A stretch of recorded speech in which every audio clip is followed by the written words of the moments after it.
This interview is for information only and should not be considered as investment advice or a recommendation to buy shares in the company featured. Welcome to this Stock Box interview.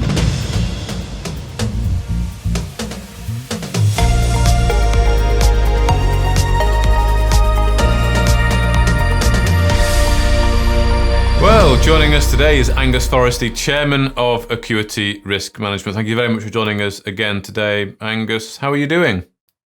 Well, we've had a spectacular year, I think, for Acuity. You saw the announcement on Tuesday, where we've won our largest ever order, which is valued about £560,000 for the use of Stream over the next 5 years. It's a major organisation within the British government, and we have been winning work there for the last 2 years or 3 years. We started with a £50,000 a year contract, and now we are winning contracts regularly, and they're much bigger. And that has tended to be the way that we have grown with customers. Okay. Customers like to put their toe in the water, find out how it works. Generally, customers like our product, and we've got Gartner user surveys showing that we are in the top 3 or 4 companies with a product like Stream, which I think for a small company is a great testament. Indeed. And this client, this customer within the British government, in total you've had orders now totaling over £1 million. Yes. That's it. That's in 2023. And we believe that there are substantial opportunities in 2024 for us to secure. We're working this account as best we can, but what it does do is it gives us credibility when we approach other British government type organisations that we are an existing supplier. They keep buying more and more from us, and so that should assist us to develop other large accounts within the British government and potentially with other governments. Okay. Well, it's certainly been quite a busy year now, and it's been a new year as well, really, for the company, because you completed the RTO early in the year and you've been going down, getting those sales on board. Of course, there's been board changes as well with the appointment of Kerry Chambers there as CEO. I wonder if you want to just talk a little bit about some of the more significant changes that the business has seen throughout the course of 2023.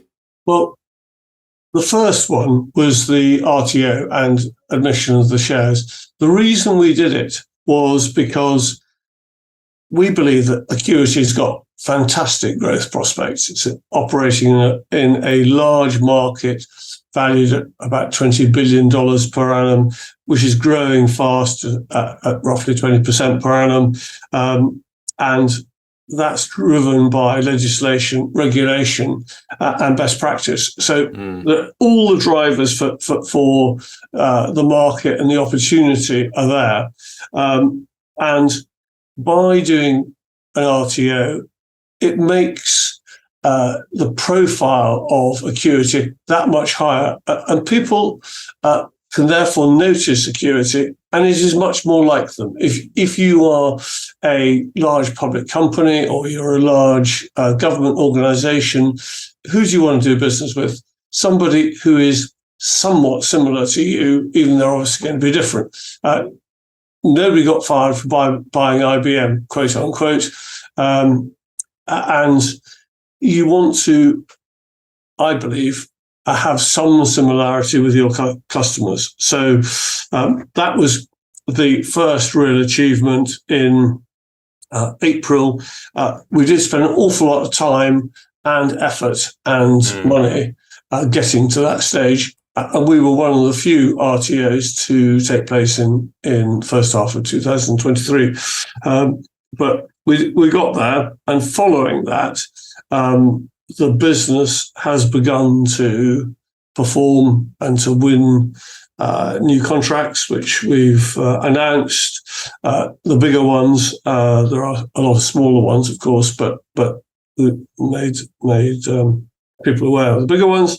And I think the other area where you can see that we've been developing the business is with the sales pipeline, which has grown from 2.9 million in March to 5.7 in November. I mean, that is an enormous amount of growth, and we look forward to converting at least some of those prospects in the next 12 months. Well, it is, of course, that's what drives your business, isn't it? It's a sales-driven business here. That's what will deliver the success there. So, I mean, you mentioned there the increase there, 2.9 to 5.7. Of course, the next question is, what do you plan to do next year? I don't know if you can talk about a target, but I know you say in the announcement that you have increased the sales pipeline due to the improved partner performance and marketing of that. And I think partners are a big part of your strategy, aren't they, particularly in the United States? So when it comes to the sales growth, if you can give a forecast or an objective, that would be great. If not, what is the company's planning to do to just basically increase the sales pipeline throughout 2024? We are looking to increase the sales pipeline, but actually where it comes down to it is winning orders. And I think we're well set to win orders. You mentioned partners, and we've got some great partners. Many viewers may not know of most of these companies because they are not consumer businesses. CGI is a Canadian-based business. It bought a large number of UK businesses over the years and is a global computer services business with revenues, I think, of about $18 billion a year. So really, really enormous. And they've got tens of salespeople, whereas we've got units of salespeople. So it gives us greater spread. It also, when they go and talk to a customer of theirs, they've already got credibility. And so it should be a shoe-in for us. There is a lot of work to do, but we have worked well with them in the UK this year, and they want to take us to the States, and that will be a real help. And other key partners would include Logicalis, who joined us this year and brought us a deal, and Nettitude who've won several deals for us. So we think that managing those partners is a key activity. We appointed a partner manager in the second half of 2022, and she's done a fantastic job in growing the partner network and getting them to be active, because it's easy to sign up partners, but you want them to bring business and or help you win business, and that's what she's been able to do. But it takes time, and when we were a year ago, or even 2 years ago, we were beginning to put the steps in place in order to grow sales. But it takes time to get the partners in place, they drive the demand.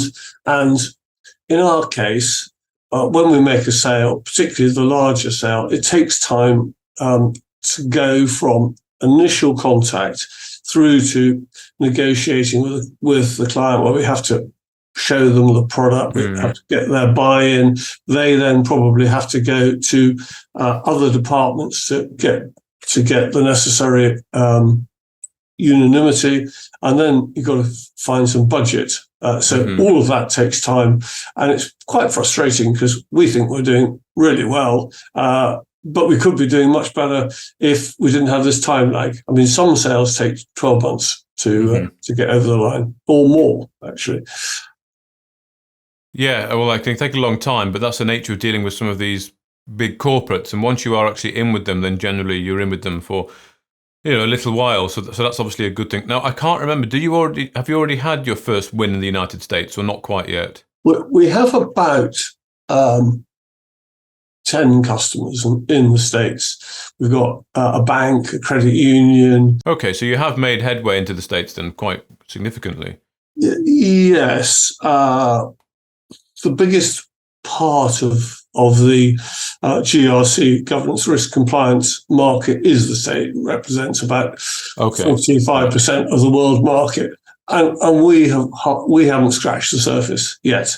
But the idea is, with partners and with our own efforts, we will begin to win customers.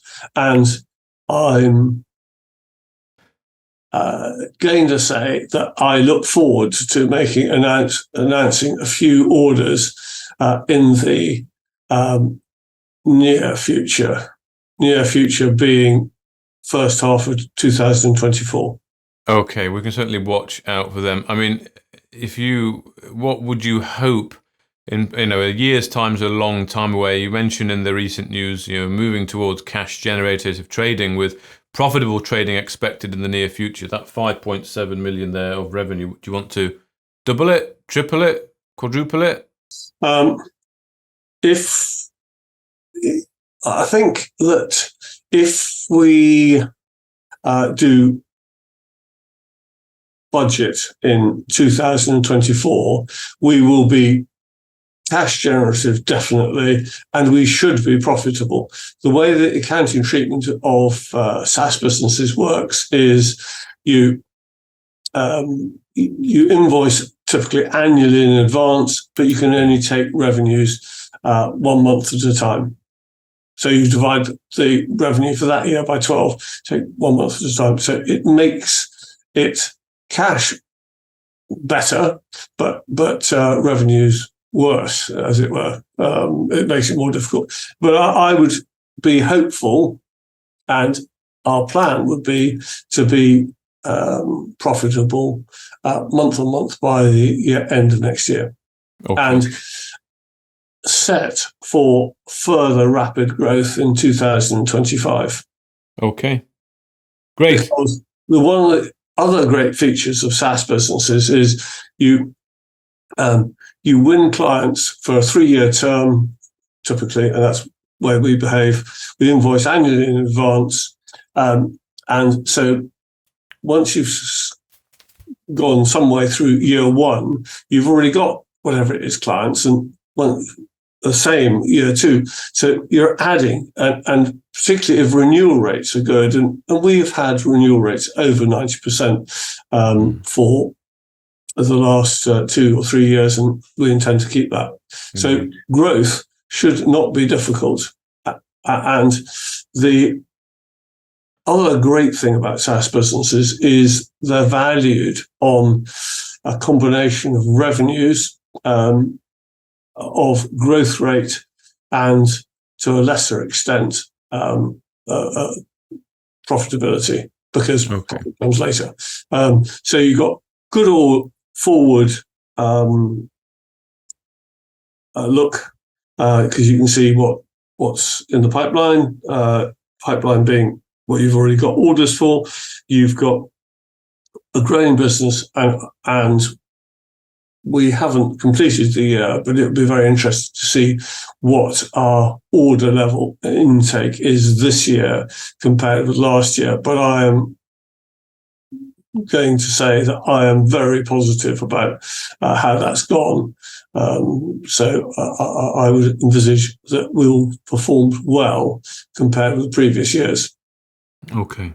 Well, thank you very much for that update. Angus Forrest, the Chairman of Acuity Risk Management. Happy holidays, unless we speak again towards the end of the year if there's any future news. Otherwise, look forward to speaking in the new year and talking about some new contract wins. And I look forward to delivering significant growth and improvement in share price and market cap. Good. Well, that's what it's all about. That's what shareholders want.